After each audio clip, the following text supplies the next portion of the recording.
मैं SIP करता हूँ हर मंथ कुछ ना कुछ अमाउंट, बेसिकली इसको पेंशन और रिटायरमेंट के पर्पज़ के लिए उस पर वर्किंग कर रहा हूँ। मैं ये चाहता हूँ कि हमें कोई ऐसे एवरग्रीन सेक्टर या स्टॉक्स हों जिस पे हम आंखें बंद करके, क्योंकि हमें ज़्यादा हाव नाव नहीं है, कुछ सेक्टर का हमें आइडिया हो जाए तो पता होगा ये 20 साल 25 साल जब हम रिटायर होंगे तो उस वक्त तक हम उसमें से कुछ ना कुछ आ जाएगा।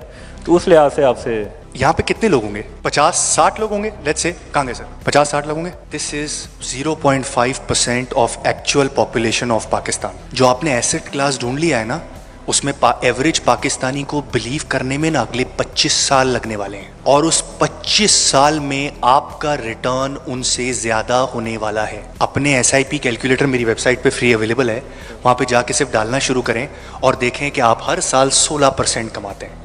मंदी, तेजी, अच्छा सेक्टर, बुरा सेक्टर, सबको भूल जाएं। यू विल रियलाइज कि आप अपने पीयर से, जो बराबर में आपके बैठा है, सेम नौकरी पे है लेकिन वो SIP नहीं करता है इस एसेट क्लास में, you will be much better. Index को पकड़ें और करते चले जाएं। जब इंडेक्स करने के ज्यादा हो जाते हैं ना, आपको लगता है कि अब मेरा पैसा इतना हो गया, जब मुझे स्टॉक्स को समझना है, दैट्स अ नेक्स्ट स्टेप, तब देखेंगे। ये सबके लिए मैं कह रहा हूं, स्टॉक को समझने के टाइम पे कंपाउंडिंग बंद मत कर दीजिएगा। इतने सारे लोग आते हैं कि मैं समझ के शुरू करूंगा। मैंने कहा ठीक है, समझ के कितना टाइम लगेगा? सर आपका कोर्स है ना, 3 महीने में समझ में आ जाएगा।